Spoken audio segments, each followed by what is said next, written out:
Okay, let's talk about the main event so we can get over to NXT, because there's a few things I want to say about this one. It was Adam Page and Kenny Olivier against Sammy Guevara and Chris Jericho. They do separate entrances again. Olivier has feathers hanging off of his vest. I don't know why. I like Sammy Guevara being a cocky shit, shooting the video of himself on his phone, and it's airing on the show. That's kind of cool. Poor old Adam Page needed some oomph here, and I'll get to that in a minute. Here comes Chris Jericho, and he's obviously the star. And he's taken as a star, and he comes off like a star. He's got Jake Hager with him. He's always got a stooge with him. His record is 5-0. I don't know, is Hager's gimmick that he dresses like a CPA at a golf game and has no expression? Is that the gimmick? I'll work with it if it is, but elsewise, he could animate himself a bit. But anyway, did you know in this match, the first thing was that Kenny Olivier and Sammy Guevara went forever. Did you notice this? Yes.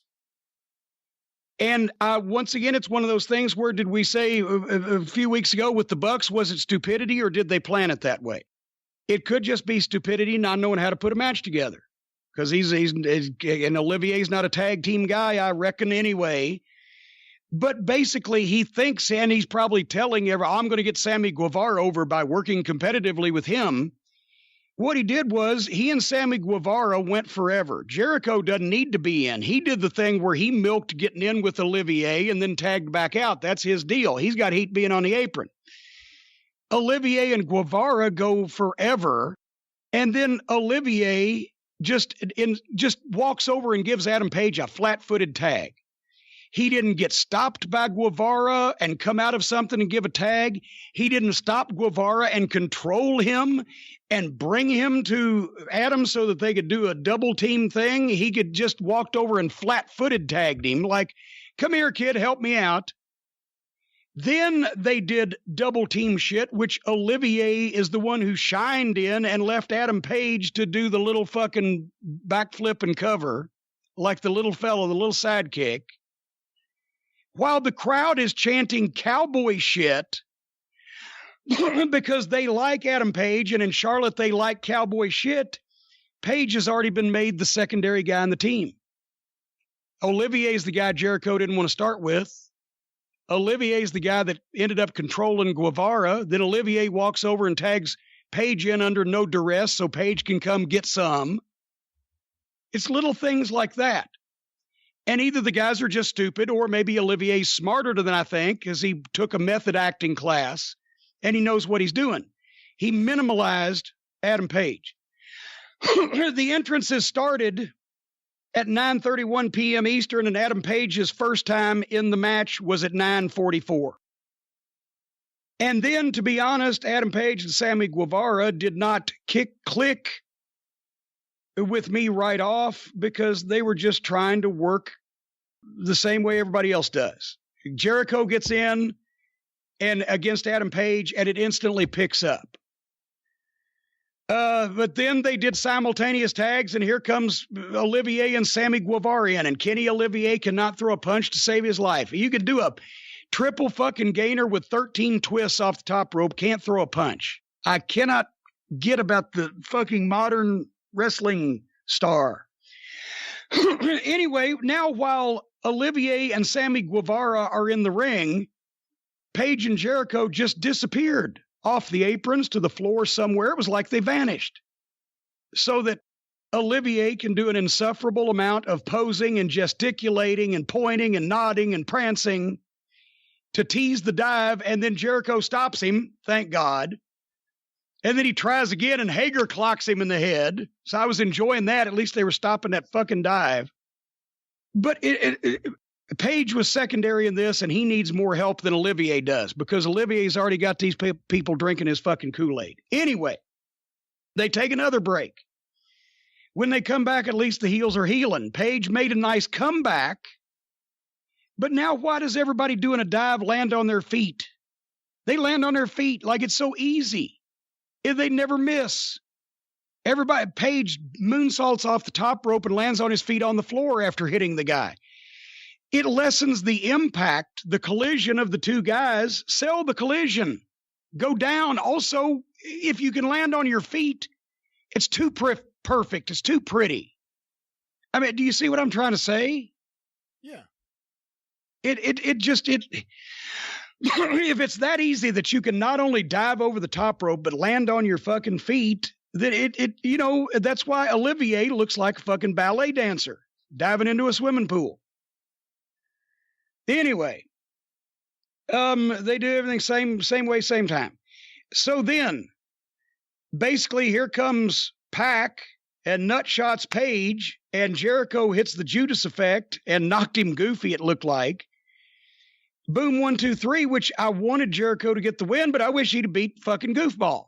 Because Page he's not standing up under this treatment yet. And then here's where we go. They got me real good, and then I got away. I was the one that got away. They keep the heel heat going. Then Cody makes a save. And then, the people are up. Then here comes fucking MJF, and he fucking chairs Hager and pitches Jericho back in. Cody hit an awkward crossroads. That didn't work exactly right. But when he picked up the belt, I'm like, that's a great fucking deal. But then here comes Moxley. And he gets in the ring and he faces off with Olivier, and Cody just steps aside. Then Jericho grabs Cody and jerks him out, and he and Hager get on Cody, and MJF comes to help him. And while that's going on, Olivier calmly rolls out to the floor, does nothing to help the guy who just saved his ass, gets his stupid barbed wire mop out to even up the barbed wire bat that Moxley has. They have an awkward stalemate waiting for Santana and Ortiz to jump Moxley and Omega, but the Bucks immediately come and super kick everybody and beat the shit out of Santana and Ortiz. But then Santino and Ortiz suddenly go to powerbomb one of the Bucks through the stage, but Olivier saves him. Then he had a hockey fight with Moxley, and then the balding Buck comes off the top of the entranceway onto everybody. And now it's just a fucking mess. That was a spectacle if you were just wanting people to go, oh my God, that television program was wild, boy. But they had just tried to focus on their pay-per-view this Saturday. And then in not laser focusing on Cody with belt standing over Jericho, they lost all the points and just made it chaos. So it was a chaos TV show that people will like, but they lost the points of their pay-per-view. Did they not? I thought it was quite convoluted. I mean, it was just so much going on. You don't know, by the way, you don't know who the baby faces and the heels are. I know they don't want baby faces and heels, but just everyone fights everyone for no reason. They need some because we can't tell which is which. And unless you can tell which is the baby face and which is the heel, how the fuck are you supposed to tell what's going on? I thought it was stupid they had the camera on the door as soon as Moxley and the security guard walked in from the crowd. Like they knew he was going to be there.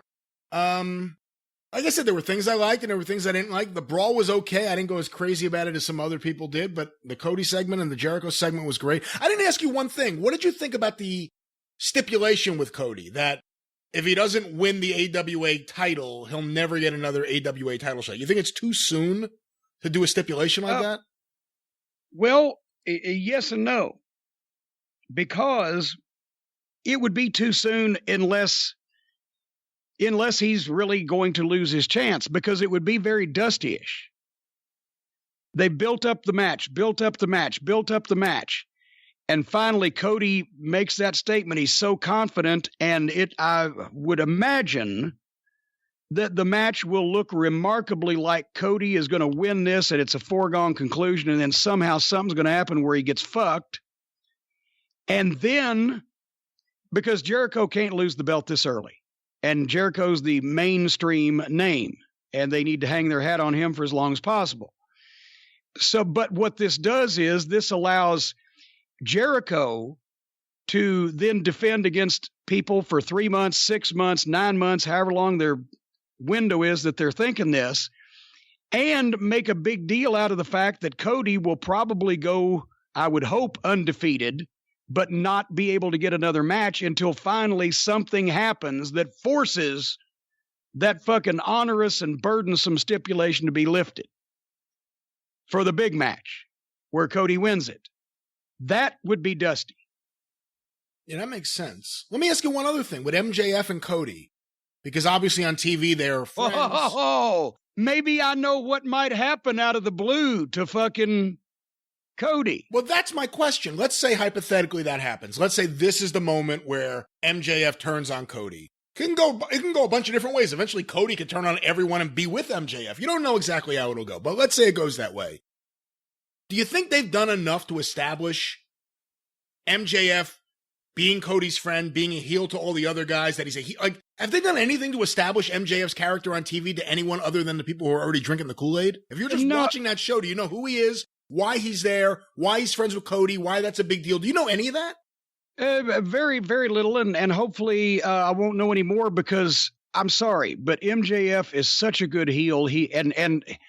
And whatever they do and whatever interesting twist, the point is MJF is such a good heel, and everybody knows he's a heel, and it may cause interest and intrigue, but also eventually people know something's going to happen. I'd prefer to be giving MJF not only a win in the ring every week, but also a long promo, whether it be a promo segment where he interviews other people or just where he talks himself, and not worry so much about the goddamn story with Cody, because just let MJF will, if he was on every week in that fashion, he would take over the program within 6 weeks. Yeah. So, well, is there anything you know of prohibiting him with his MLW contract? I mean, there's nothing stopping him from doing promos and being on TV more, right?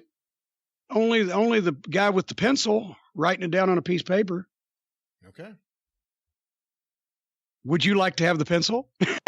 Not with that company, no.